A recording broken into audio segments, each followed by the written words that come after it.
Good afternoon, everybody. I think it's time to start. So I welcome you all for the PC Mahalanobis lectures for 2015-16. And so first we'll request the director to say something about this PC Mahalanobis lectures.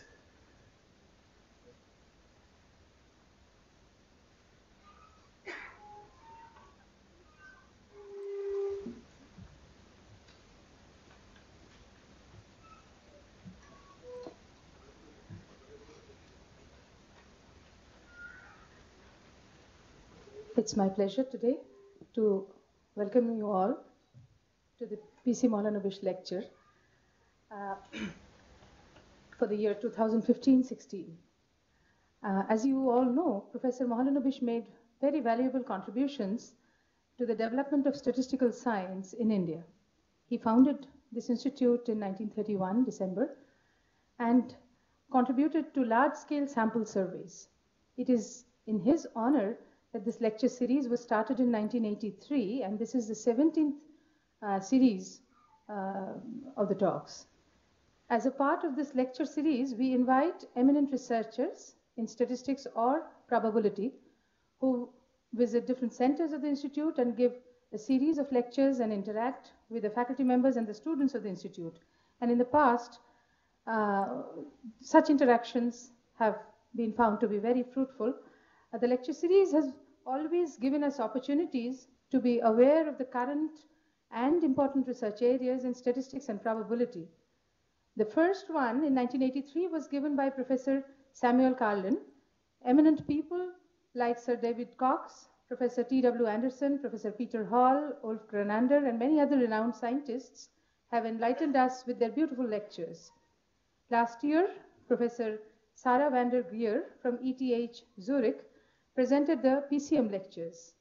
I thank Professor Hollander, who has very kindly accepted our invitation to deliver the PCM lecture this year. And I extend a warm welcome to him to the Indian Statistical Institute. Thank you.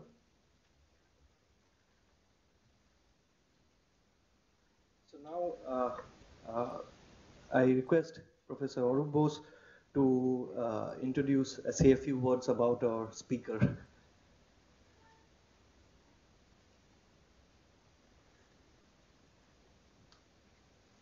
Good afternoon, everyone. We are extremely honored and happy to have Professor Frank den Hollander as a speaker for the PCM Mahalanobis lectures for this year. Professor Hollander received a PhD in mathematical physics from Leiden University in 1985. Subsequently, he held positions in the mathematics department of the University of Delft, Utrecht, Nijmegen, and Eindhoven. During the period 2000 to 2005, he was the scientific director of URandom in Eindhoven. In 2005, he returned to Leiden, where he is currently a professor of probability theory. Professor Hollander is a co-author of 3 monographs and 150 research papers, and still counting, has supervised 10 graduate students and 30 postdocs. He has served on many national and international scientific advisory boards. He's a member of the Royal Dutch Academy of Sciences. In 2011, he was awarded an ERC Advanced Grant. He's an elected fellow of American Mathematical Society and also the Institute of Mathematical Statistics. He was an invited speaker in the International Congress for Mathematicians held in Hyderabad in 2010. His research interests lie in probability theory, statistical physics, ergodic theory, population genetics, and complex networks. We're indeed very honored and happy to have Professor Hollander here.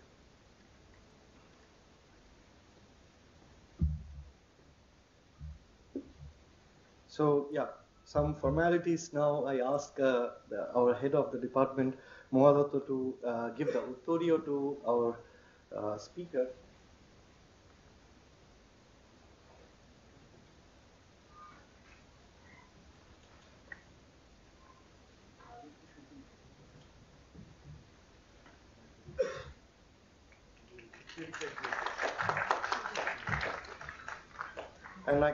And I request the director to hand over a plaque.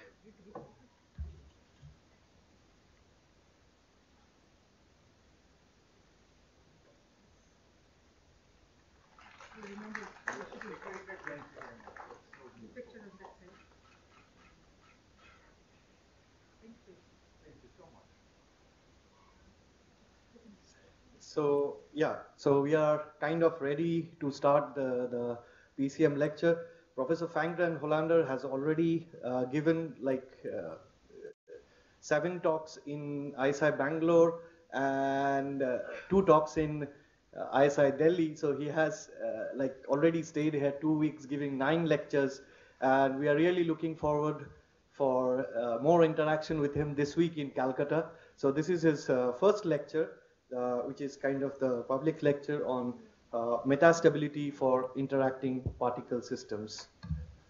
Yeah.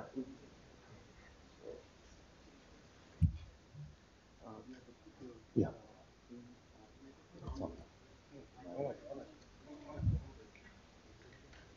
Yeah. Stand a little bit.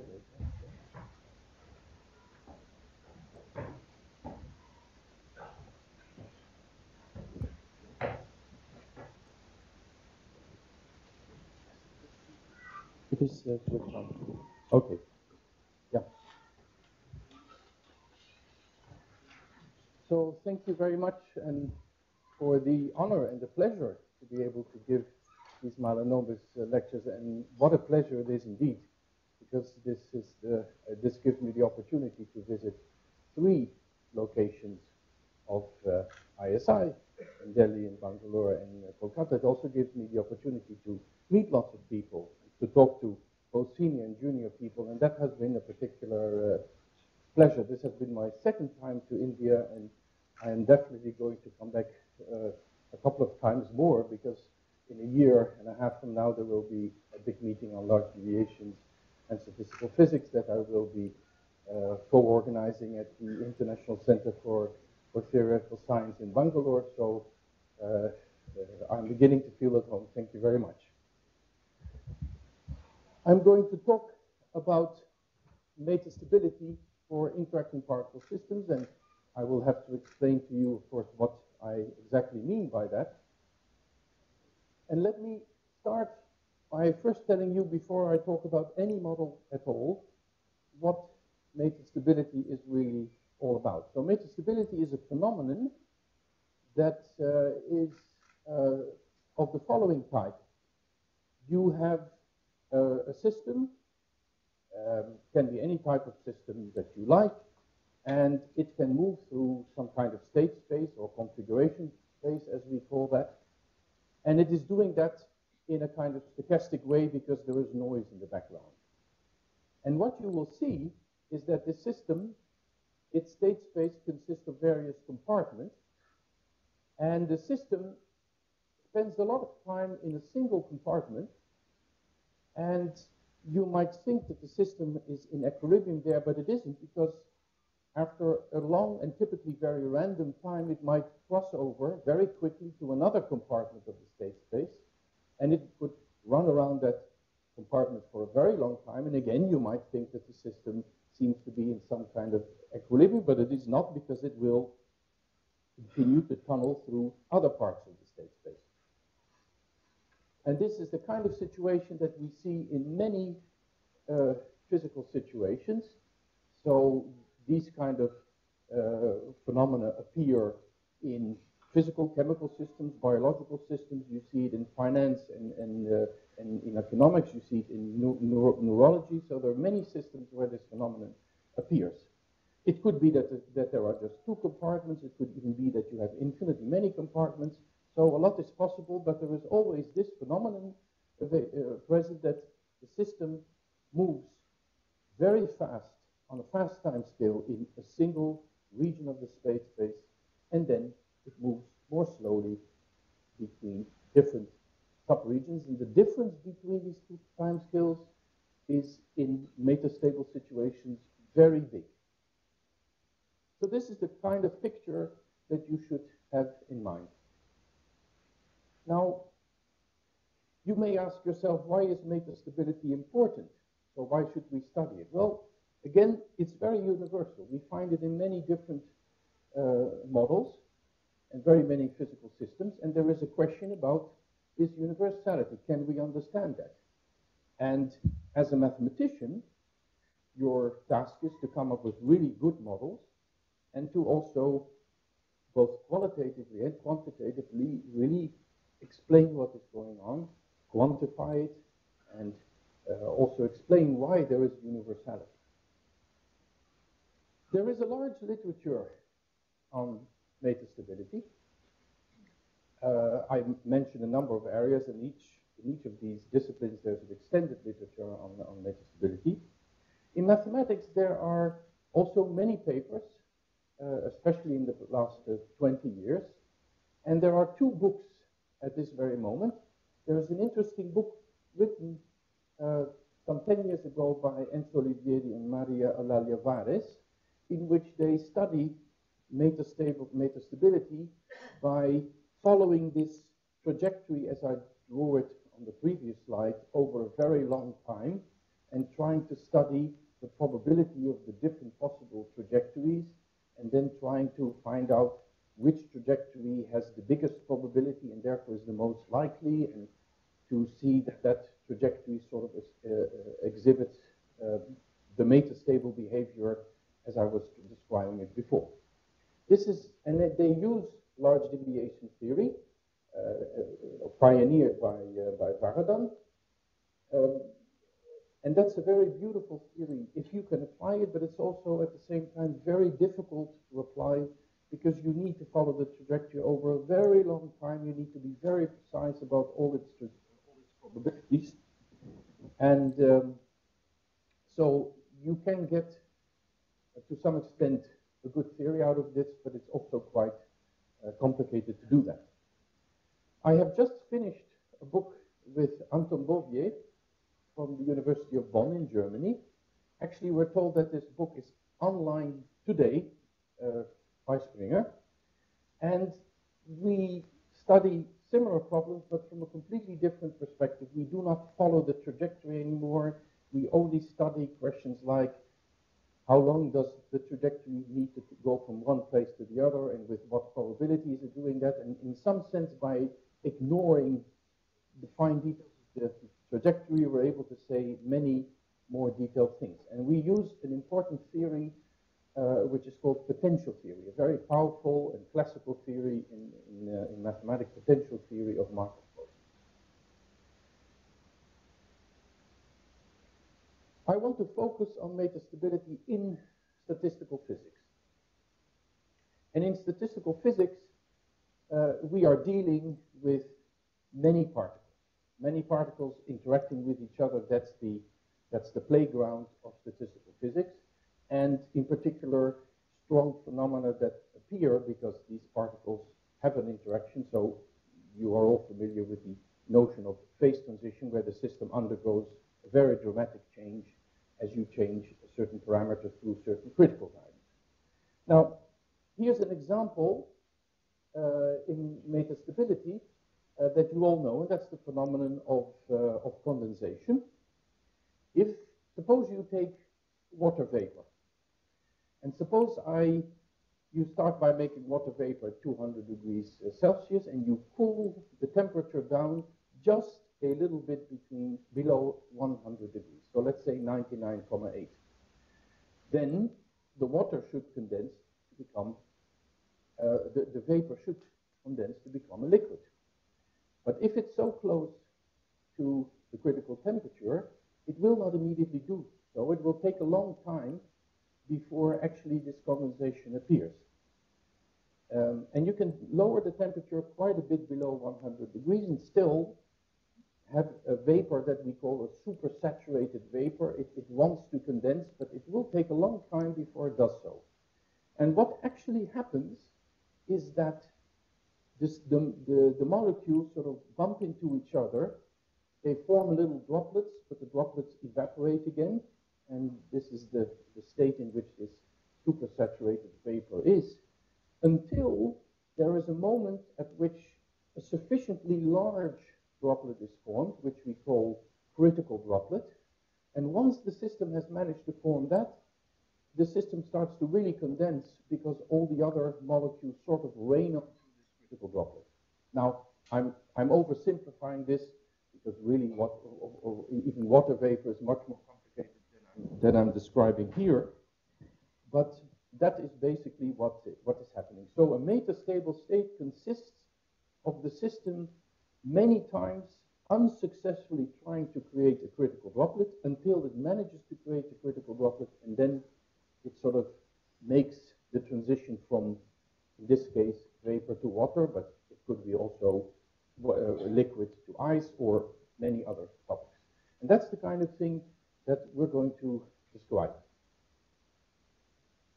And here's the paradigm picture of metastability that is always good to keep in mind. It's a gross oversimplification of what metastability really is. But think of a system where you say there is a state space. I've drawn this as a linear space, and that's, of course, not at all the case. It's a huge oversimplification because state spaces are typically not linear. But let's draw it as a linear space anyway. And then with every space, there is an energy associated. In statistical physics, you call this the Hamiltonian function that assigns to every configuration an energy. And then typically in metastable situations, you have that the energy has a kind of double well potential, as we call it. There is a very deep minimum, and there is a not so deep minimum. And if you start in this not so deep minimum, then you are not at the lowest minimum, and your dynamics will keep you trapped into this, what we would then call metastable state, until you finally, under the effect of stochastic dynamics, go over the hill and you fall into the deepest minimum. And in this setup, you could think of this minimum here as the metastable state, that of the stable state. So this would be water, this would be the vapor, and the critical droplet somewhere is somewhere at the top. Now, again, this picture is an oversimplification. There could be, normally this energy landscape is much more complex, and it will be high dimensional, but this simple picture is nevertheless very good to always keep in mind, because for all metastable phenomena, or most of them, something like this in the end is sitting in the background. Now, I said sitting in the background. I'm going to sit down again now because I have to apologize for not being able to stand very long, because I have a back problem, and it's nothing serious, but I need to sit down occasionally. So please take my apologies for that. Okay, now we're going to study particle systems in the continuum, because particle systems live in the continuum. And mathematically, studying particle systems in the continuum is rather a difficult task. Statistical physics has been extremely successful in describing phase transitions for discrete systems, Ising spins, particles living on a lattice, because when you're in a discrete system, you can count. And then when you're in the continuum, there are a number of problems coming up. And in fact, statistical physics has been struggling with that. There are, in fact, very few continuum particle systems for which mathematically we have a really complete proof of a phase transition. There are lots of systems of which we really know that they have a phase transition, and we're not doubting that, but mathematically they are quite challenging. And up until today, that is one big holy grail to really understand phase transitions in the continuum in detail. In fact, the continuum sometimes brings interesting new phenomena also with it. And we're going to try and do metastability for a particular continuum particle system. And we're going to focus on just one model. This talk will all be about one particular model in which we're trying to describe metastable behavior. And what we're going to do is we're going to look at a model of interacting disks in the plane. This model was proposed in the 60s by Widom and Rowlinson. It is currently one of few models for which we have a complete mathematical theory. And for that model, we're going to analyze metastable behavior and see what is happening. And I hope to convince you that there are some very interesting things going on concerning metastability. And what I'm going to describe is going to work almost finished with Sabine Jansse from Bochum University in Germany, Roman Krutetsky from Prague University, and Warwick University, and Elena Purverenki, who was a postdoc working with me in Leiden. And the interaction in this model will be very geometric of nature, and it is this geometric nature of the interaction that will allow us to really do very advanced computations. Now, I need to tell you what the model is, and I'm going to begin by only telling you what the model is statically, so in equilibrium when there's no dynamics. And then I'm going to later add the dynamics and see what system we really want to understand. Metastability is very much a dynamic phenomenon, but I'm going to start first by talking about statics. The model we're going to talk about has as a configuration space points on a torus. So I'm imagining that I have the flat Euclidean space and I have a finite torus in this space cut out, and the opposite parts of the torus are identified with each other so that the whole object becomes shift invariant. And the configurations will be finitely many points that I place in this torus.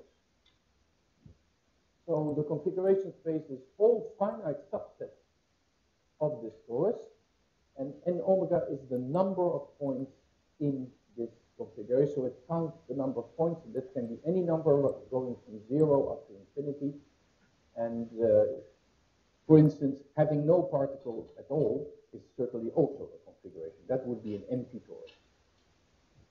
Okay, and now I'm going to draw around these points disks. And I'm going to give the disks radius 2. You might say, why 2? Why not 1? Well, of course, it doesn't matter if I can do this by scaling, but you will see why I choose 2 in a second.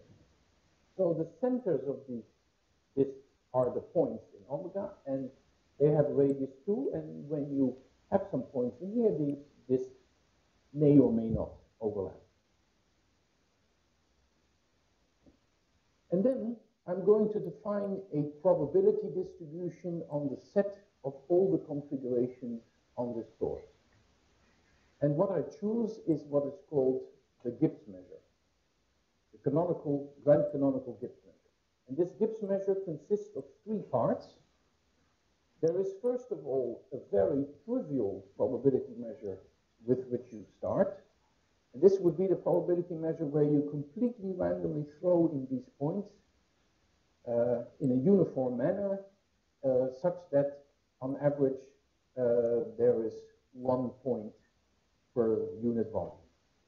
And such a probability measure is called a Poisson point process with intensity 1.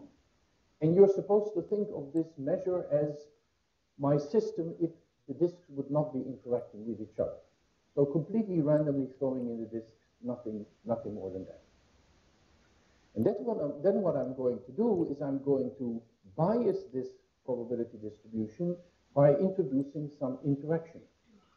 And that is captured by what we call the Boltzmann factor here. I'm going to give configurations a weight, e to the minus beta h omega, and h omega is called the Hamiltonian, the energy of configuration omega. And let us see what that is. For that we choose minus the pairwise overlap of the disks. So you pick any 2 points in your configuration. Suppose we have numbered them so that we can order them. So you also only look at order points. And then you look at their 2 disks. You look at how much these 2 disks of that particular pair overlap. The volume of the overlap is what I call the overlap of these 2 particles, and I'm summing all pairs up, and that is my total interaction. So the Hamiltonian is minus, so it's a very geometric interaction over all pairs, and the interaction between 2 pair of points is just the overlap of their disks. And I'm going to weigh configurations according to this Boltzmann factor, where there is a constant that you can play with. And in statistical physics, you call this the inverse temperature. It's a kind of interaction strength. And we call it inverse temperature because if you have a low temperature system, typically interactions are very strong. So that's why this is called the inverse temperature. And so you see that this factor has the effect of causing the disks to have an attractive interaction. If the disks come close to each other and overlap, the Hamiltonian becomes very negative, this factor becomes positive, and so this term is favoring in overlapping of the disk. You would then think, why wouldn't it be the case that all the disks would be overlapping? Well, they cannot perfectly overlap because the Poisson measure is never putting 2 points on top of each other. So there's a competition between this measure spreading particles out and this factor sort of favoring clustering of particles. And finally, there is something here that controls the overall density of the points, the disk, if you wish. And this is what we call there's a certain number which we call the chemical activity, and every disk comes with a weight z. So the total weight is z to the cardinality of the number of disks. And this factor is to be thought of as controlling the overall density of the disks in my box. You may actually think of this factor as a kind of shadow of a reservoir that my finite torus would actually be living in, a reservoir that has a certain density of disks, and it is this reservoir that sort of sees to it that the density in my box is kept at a certain value, which depends on z. And then finally, once you have such an object, you need to normalize it because we want a probability distribution. So this is just a normalizing constant for this whole distribution on the configuration space. And this is also an important object in statistical physics. It's the partition function. So here you have, in a nutshell, what equilibrium statistical physics is trying to do. It tries to define interesting and realistic probability measures on configuration spaces and thinks of the system in equilibrium as taking that distribution. So we're going to start from such a distribution and thinking that that's a reasonable way of describing a bunch of disks that have some interaction with each other. So the Witten-Rounduson model is a toy model, but an interesting toy model of interacting particles. Okay, now this system has been studied, this probability distribution. There's no dynamics yet. This probability distribution has been studied in detail. It appeared for the first time in the 60s, actually around the early 70s by Witten and Rounduson. And then David Ruel was the first to prove that this system has a phase transition. There is a certain simple curve as a function of beta. So if I plot this curve here, it would look like that. Beta e to the minus 4 pi beta. 4 pi is the surface of a disk of radius 2. And then above a certain critical value for this interaction strength, this curve represents a phase transition line, phase transition curve, such that if you change your parameters across this curve, the system is undergoing a phase transition from a vapor-like state in which the density of the particles is low, to a liquid state in which the density of the particles is high. And you see this phase transition very sharply and crisply if you would actually do this on the infinite lattice. Phase transitions can really only happen in infinite systems because then phase transitions become perfectly sharp. And this curve has been shown to represent a parameter boundary between these two states. So if the system goes across this line, you see that it can go from a vapor to a limit to a liquid, or the other way around, in a dramatic way.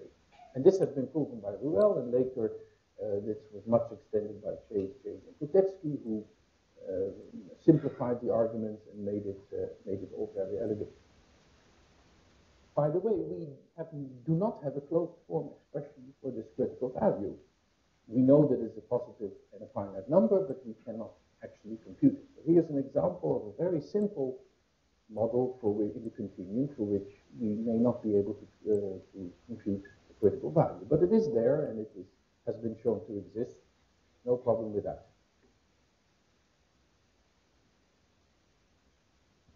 Before I go on and introduce some dynamics, I'd like to point out that the model that I've just described can actually also be viewed in a different light.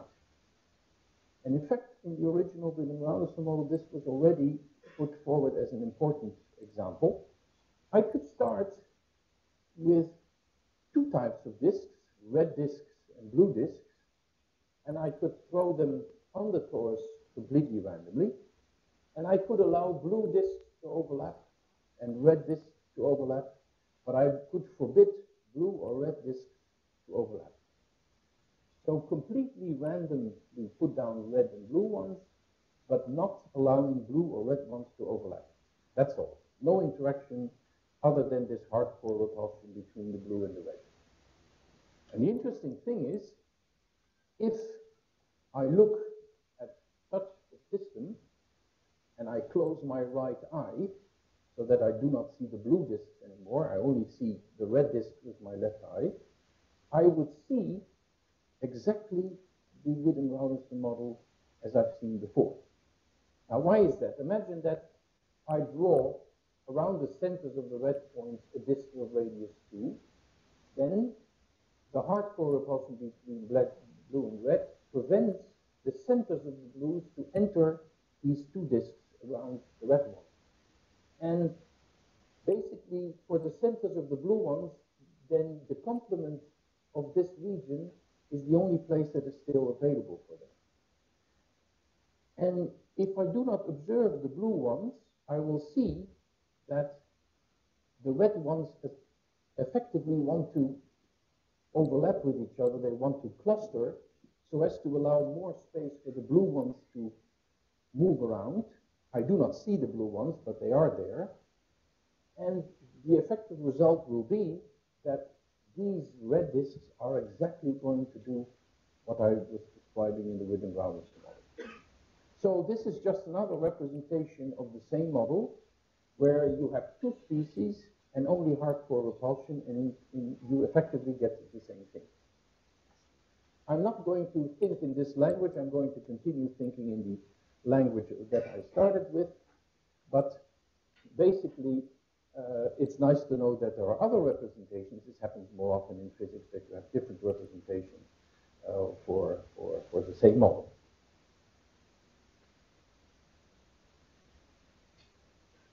Okay then, it's time to introduce some dynamics.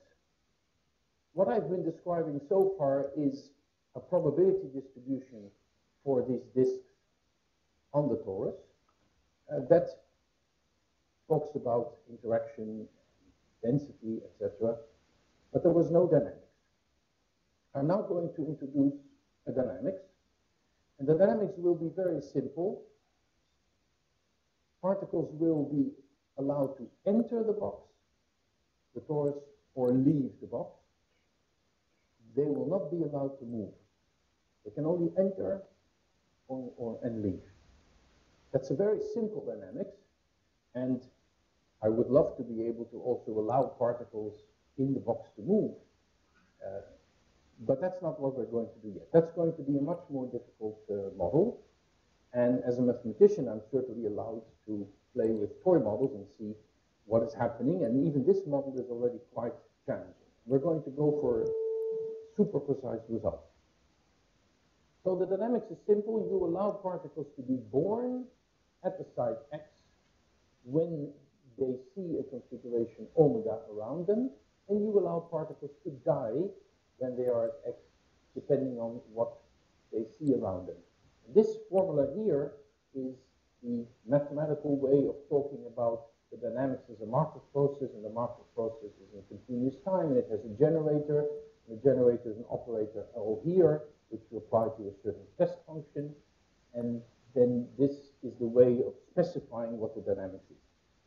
But if you're not used to formulas like this, all that this is saying is that particles are born and dying at a rate that may depend on where they are born and or die, and also what they see around them when they are born or being died.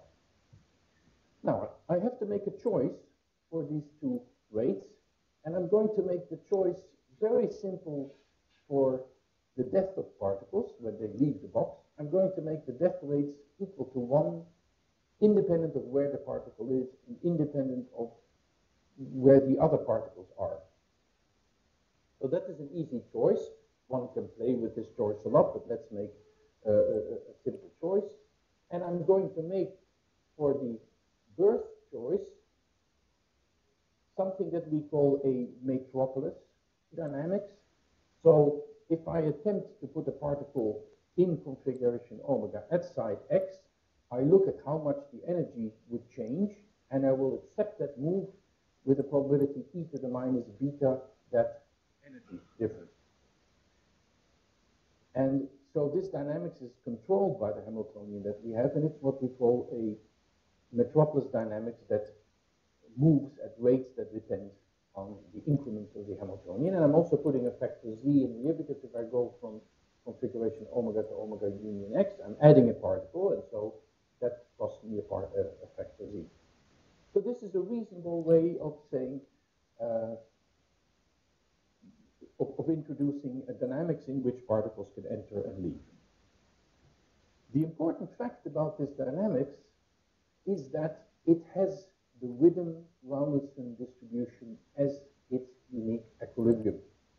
So if I run this dynamics for a very long time, then no matter how I start, I will converge in distribution to the Witten-Ramussen Gibbs measure as I have been defining it before. So this dynamics is consistent with the laws that have been studied in equilibrium statistical physics. And importantly also, it is the reversible equilibrium of this dynamics. So this dynamics has the property that when it is in that equilibrium, you will see as many particles going in and going out at every level. And this reversibility is actually very important, because later I will want to use potential theory, and potential theory really only works when you have a reversible dynamics. But we have a reversible dynamics here. Okay, so I have now defined my system. I've defined my dynamics. And we should ask ourselves, what question are we now going to ask the system that should represent metastable behavior? And I'm going to begin by saying, okay, I want to specify two very specific configurations. The first is the configuration where the box is completely empty, no particle at all. And I indicate this by an empty box. And a configuration where the box is completely covered with disks, so the complete opposite to the empty box. And in fact, this is a whole set of configurations, because there are many different configurations that cover the box, but only those where every part of the box is covered.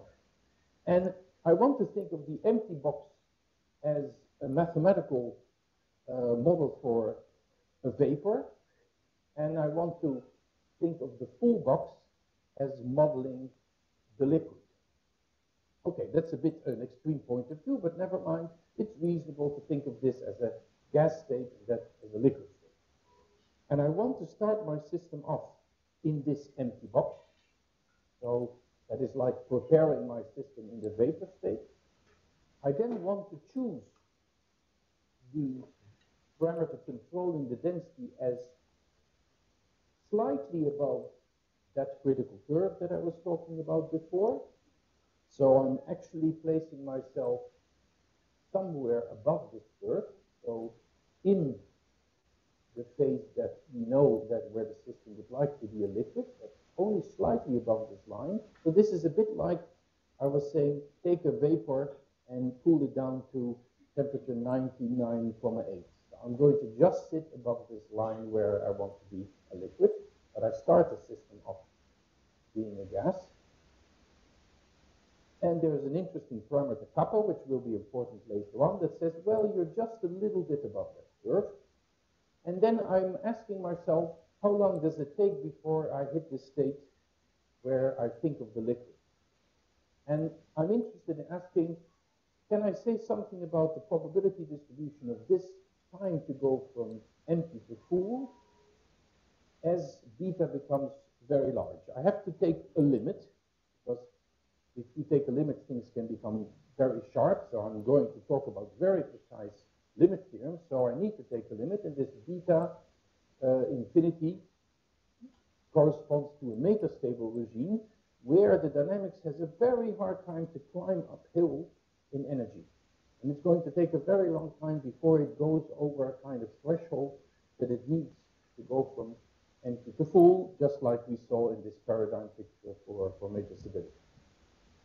Now, I've put here a picture of Svante Arrhenius, who was a Swedish chemist who, around 1900, was one of the first people to try and come up with theories to describe chemical reaction rates. Chemical reactions can be metastable processes that if two things have to chemically react, they have to overcome a certain energy barrier. And he wrote down a formula in order to try and capture that. And that formula comes under the name of Arrhenius formula. And one of the theorems that I'm going to show to you is actually an example of an Arrhenius formula for this theory.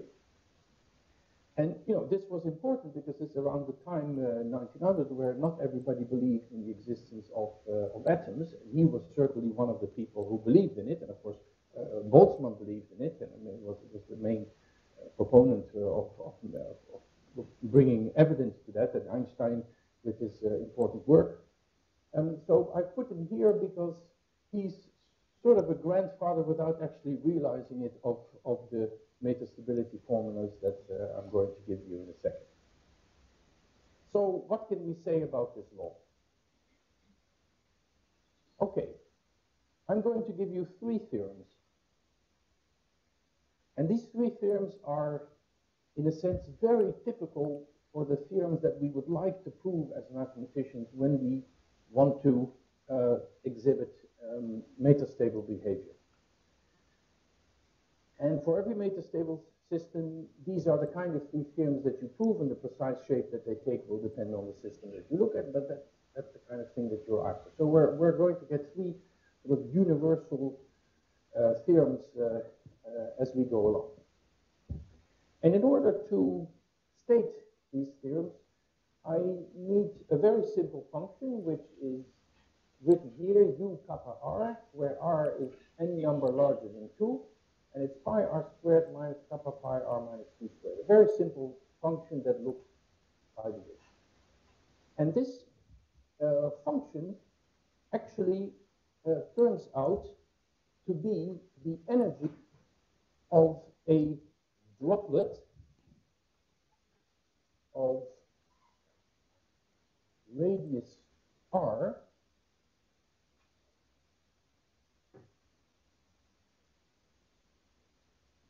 when it is completely filled by these two disks everywhere around in the whole box, the whole disk. Okay. So if I fill a disk with very many disks, and these disks all have radius 2, and that's why the r has to be at least 2, otherwise this is not possible. So if these these disks form a kind of bigger droplet, form a bigger droplet of size r, then the u kappa r is the energy of such a droplet. And in fact, in this droplet, it turns out that there are approximately beta particles, and remember that beta is very large. And there are approximately beta to the 1/3 particles near the boundary.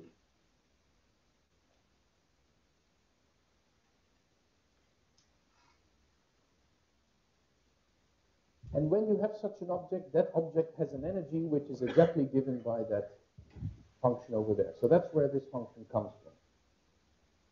Now you will immediately say, but wait a minute. I cannot perfectly fill a disk like that with two disks. That cannot be done, right? So in fact, there is a boundary here of particles sort of sticking out. Hard to draw. And the fact that there is this rough boundary will be very important. There is also a kind of roughness associated with this droplet, and this roughness will be important for what I'm going to say later. Okay, so here you have two very simple, so there's this very simple function representing the energy of a sphere of radius r, and this has a maximum. And so somehow what this picture is saying is that the most costly droplet in terms of energy is a droplet that has this particular radius, and it's a very simple computation to show that this radius is 2 kappa over kappa minus 1. Because kappa is larger than 1, this number is larger than 2. So depending on kappa, there is some sort of what we call critical droplet radius, and that is the droplet with the highest energy of all the droplets that are spherical. And that droplet somehow is the barrier that the dynamics has to overcome in order to go from an empty torus to a full torus. And here's the theorem. Here's the first theorem. This is the theorem that could be called the Arrhenius formula. It says, for every choice of kappa, the average time that it takes for me to go from the liquid to from the vapor to the liquid phase is given by this formula as beta becomes very large. And this formula starts with a leading order term, which is beta times the energy of the critical droplet. So if this radius would be the radius RC kappa, so this is somehow the most, this is the droplet size that has the biggest energy, and the total time that it takes for the dynamics to go and create this critical droplet is e to the beta, the energy of that critical droplet. So if you need to climb up in energy a certain amount, then the time that you're going to take, that will exactly be e to the u kappa. Okay, so to leading order, we know how long this is going to take. It's a very long time because it's difficult for the dynamics when beta is very large to climb uphill. And then, interestingly, there is a correction term to this leading order behavior that is negative.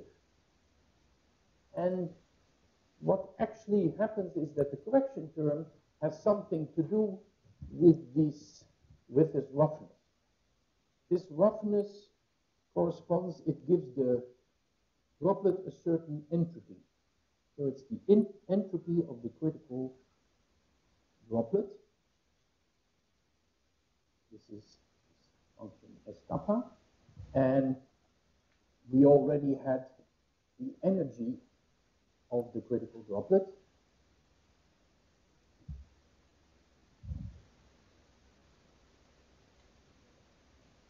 But this entropy is coming from the fact that this droplet is rough.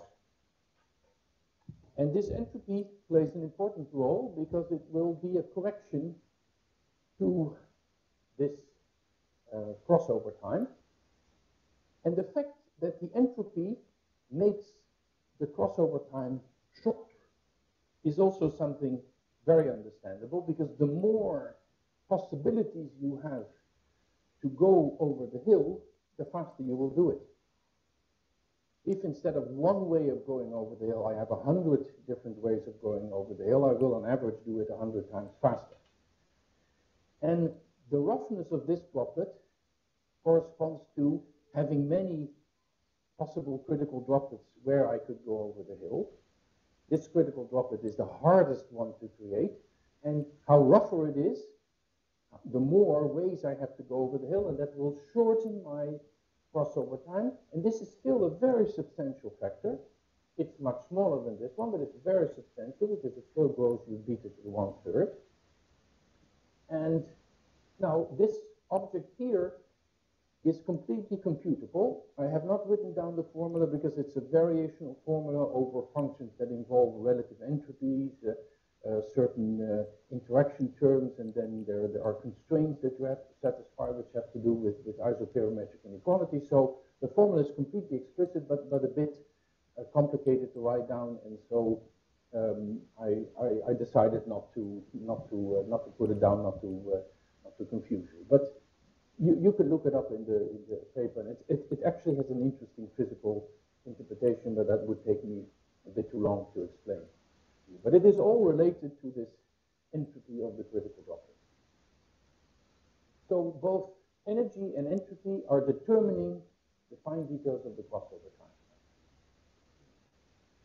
There is then, so I plot here sort of the general trend, how these functions depend on your parameter, and kappa very close to 1 means that the system is only slightly metastable, and therefore the crossover time is very large. And if kappa gets bigger, I'm moving away from the phase transition term, and I'm going to go over the hill sort of more quickly. It's like going deeper away from the phase transition term. The second theorem I want to mention is something that is very universal. The statement says, but the actual time compared to its mean, what is that doing? And it says, if you take the actual time and you divide it by its mean, then that's going to be asymptotically exponential. And that's a very universal theorem that we believe is true for almost any metastable system. And it should come from the fact that what metastable systems try to do is they try unsuccessfully to go over the hill. They don't manage. They fall back to where they started from. They try again, and they try again, and when they finally manage to go over the hill, it must be after a time that is exponentially distributed compared to its mean. So the metastable crossover time on its mean scale is always completely random. You cannot predict it. It is really completely random, and that's what this exponential law is saying. So it starts to rain. We can never predict that it starts to rain at 23 minutes and 12 seconds past 1. We can only say it will start to rain, somewhere this afternoon, and that's because rain is really a metastable. It's a random phenomenon. And then there is a third theorem that states mathematically that that picture which I draw is really the critical droplet. Because what this theorem does is the following. It says, suppose I look at all configurations such that somewhere I can somewhere place a ball a bit bigger than the critical radius or a bit smaller, and all configurations such that the halo of the configuration, and the halo of the configuration is nothing other than the union of all these disks, is, yeah, so that the union of all these points is completely contained in this disk, slightly bigger disk, but it contains a smaller disk. So it is the configurations where this boundary is completely between a slightly bigger ball and a slightly smaller ball. So that the boundary has to stay in this annulus. So all configurations that have this property are those that are in this set. And the statement is, the dynamics on its way from the vapor to the liquid state must pass through such a configuration. statement says here, you will return to the empty box many times, but whenever you are in the part of your trajectory that you have decided not to return to the empty box anymore and go to the full box so that you will hit the full box before you will return, on that part of the trajectory, you must first hit this set before you hit the full box. And this set has a certain radius. Here delta was arbitrary, but you can make this radius even very small. It can go to 0, provided it's not going to 0 faster than beta to the minus 2/3. So it's basically saying that there is a width here of this annulus. This annulus has a width roughly beta to the minus 2/3. And that when I see the system nucleating, I will see at some point that it goes through a configuration of this type. And that's a strong statement because I could easily fill the box in a silly manner by filling the spheres in rows. And I would not pass through this configuration. The statement is that may happen, but it's so unlikely that it will actually not happen. And the true nucleation will always occur because the system goes through a configuration that is very close to the sphere up to fluctuations that are of order beta to the minus 2/3. So this theorem really says, yes, the object that you've looked at is the true critical droplet for the nucleation. So in summary, what we have is that we have a model where particles want to stick together because they have some kind of attractive interaction. Inside the droplet, you will see very many particles at high density, beta. Near the boundary, there are particles, fewer particles, but still many, and they make the boundary very rough.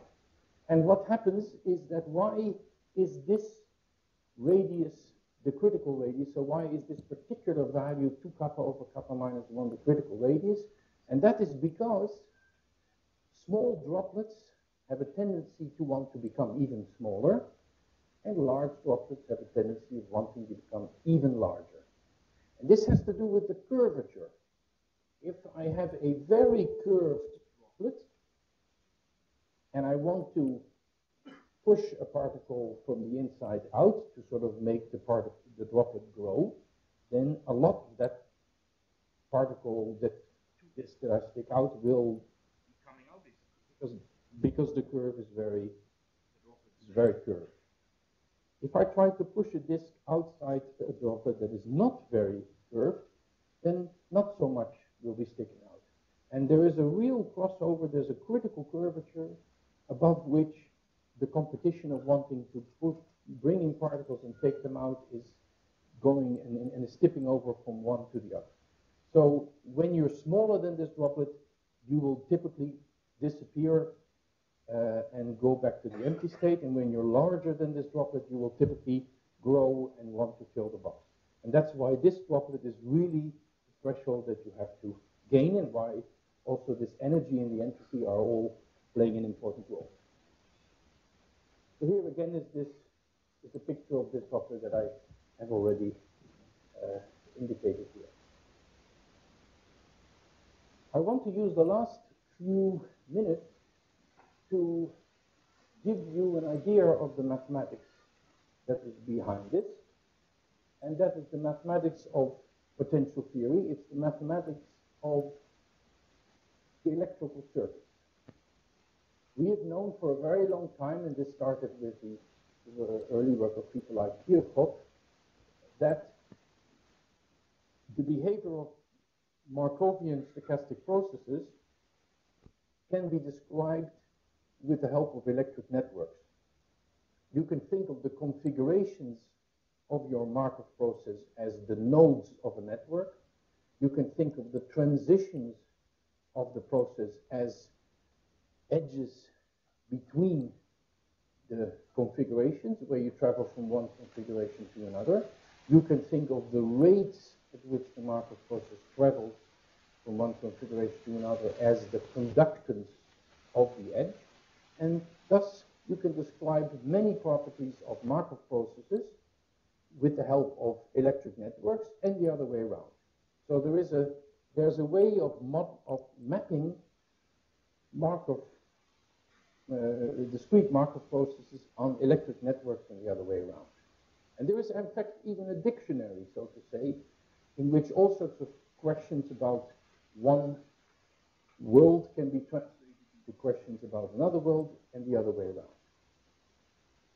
And this is a well-known fact, and there's a lovely book by Doris Snell explaining this in detail, which can be read even by high school students. It's lovely. Now, in this dictionary, there's an important formula, and this is the one that's here, and that says if you're interested in the average time, in our case, to go from the empty to the full configuration, but I could pick any two here, but we happen to be interested in these two, then that is very simple.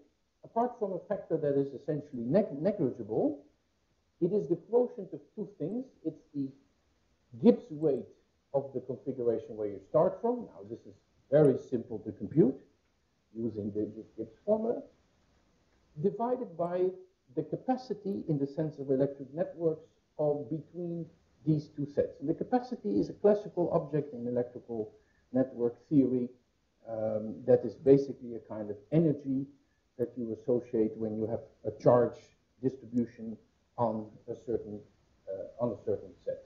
And it also has to do with effective resistances between two points when you connect them with a battery and you put a unit voltage through them and you say what's the effective resistance of the network.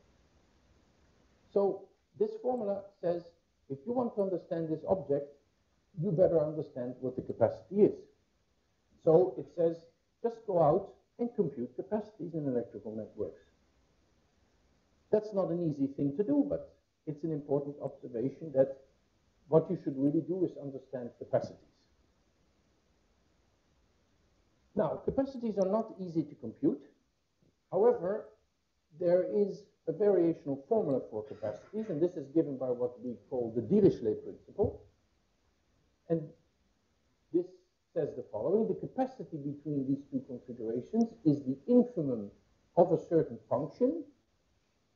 This function we call the Dirichlet form, and this function depends on a test function, and this test function can be any function on my configuration space taking values between 0 and 1, or even, you could put here even the real numbers, such that the function must be 1 on one of the configuration, it must be 0 on the other set of configuration. And the Dirichlet form is written here. This object was my generator, so this was the operator telling me what dynamics I had. And this is what we would call the Dirichlet form. You take the test function, you multiply it by minus the generator applied to the test function, and you integrate it against your equilibrium measure, and that's what this function is. And if I put in what this measure was and what this was the Gibbs measure, and I put in what this is for aerodynamics, I'm ending up with an integral that is an integral over my simple Poisson measure. This is the system without interaction. Then an integral over where I could put an extra particle. Here's this Gibbs factor, and then there's the square of the change of the test function as I add another particle. And this is a complicated integral. If you give me just any test function, I may have a lot of trouble computing this function, but the statement is if you let this run over all test functions, you take the infimum, you get your capacity. Now, if you see this formula, you might say, well, that's nice, but how do I go and compute this capacity? That's not so easy. And indeed, it's not easy to compute the capacity. However, this formula has two wonderful properties. The first property is, this is an infimum. So, no matter what test function I pick, I will get an upper bound on the capacity. if I'm a mathematical physicist, if I'm a mathematician who has really understood something about the physics of the model, then maybe I can make a very clever guess for the test function. So if I believe that this somehow should be really the most important configurations in the whole story, that this integral is sort of completely dominated by this function, maybe then I make a test function that only lives on such configurations, and let's see if I can compute things, and if I'm lucky, I've got a good upper bound. So that's a nice observation. The second wonderful observation is that this is an integral of positive objects. Here's the square of the difference. These are all positive weights. And so I will get a lower bound by just throwing away configurations that I don't like. I could decide, again, to say any configurations that is not somehow in the neighborhood of what I think is or what I think or hope is the critical droplet, let me just throw it away. Then this integral will become much simpler because it will become a very reduced problem, and then maybe this huge high-dimensional variational problem can perhaps be reduced to a much lower variational problem, which I can perhaps solve. So those are two wonderful properties, which I have stated here again for you to have a look at, and those two properties, which are true for Dirichlet forms in general, are very powerful, and if you have the right physical insight in what should be your critical droplet, then try and follow these two estimates by capitalizing on that idea. And that's exactly what we're doing. So it's really a topic in mathematical physics. If you look at this variational formula as a mathematician, you would not get very far. You must have the physical insight to then sort of do the right manipulations and get the right estimates. And that's what is actually going on, and that will, in the end, produce exactly this variational formula that Arrhenius, the Arrhenius formula that I gave.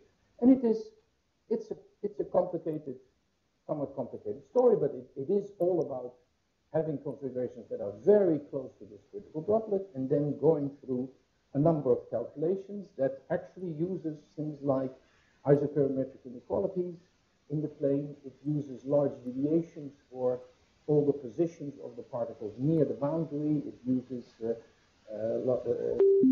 properties of energy, etc. So I'm going to stop here, and I will thank you for your attention. We have, as a conclusion, obtained a really complete picture of the metastable behavior of an admittedly very simple but still interesting and physically interesting model with interactions. And we've seen that potential theory playing with capacities and tools and to estimates with that is actually capable of proving that. So this is, in some sense, a very happy story with a very happy ending. And of course, the big challenge is to see if what we can do,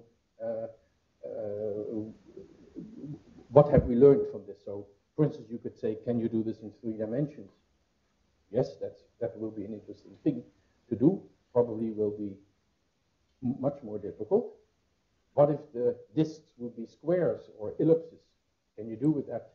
Could you deal with perhaps more different interactions, not just the sum of the pairs of their overlaps, but maybe something more complicated? Or could the interaction depend on some other geometric properties of the particles? The floor is open to look at that and to see whether something similar can be found out. Thank you very much for your attention.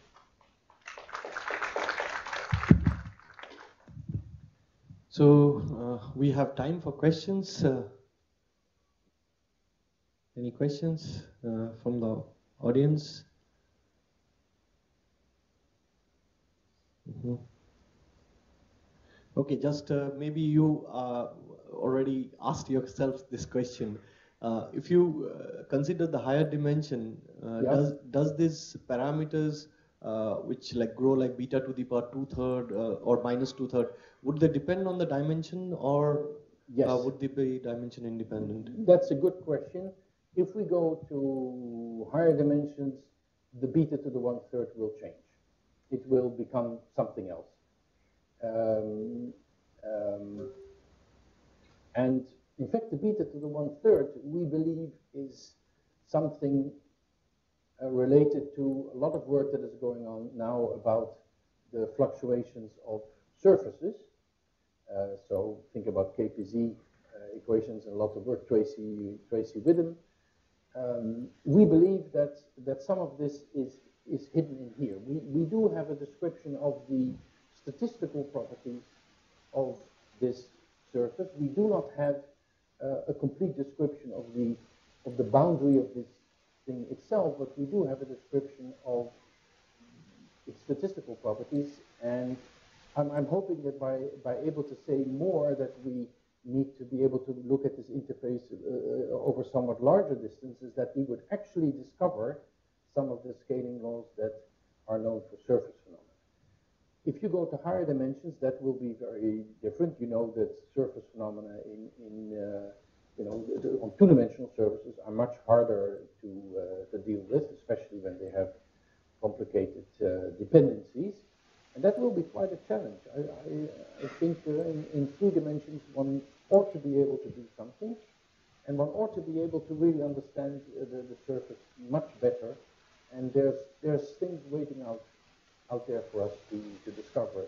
KPZ should be somewhere hidden in here. I'm sure about it.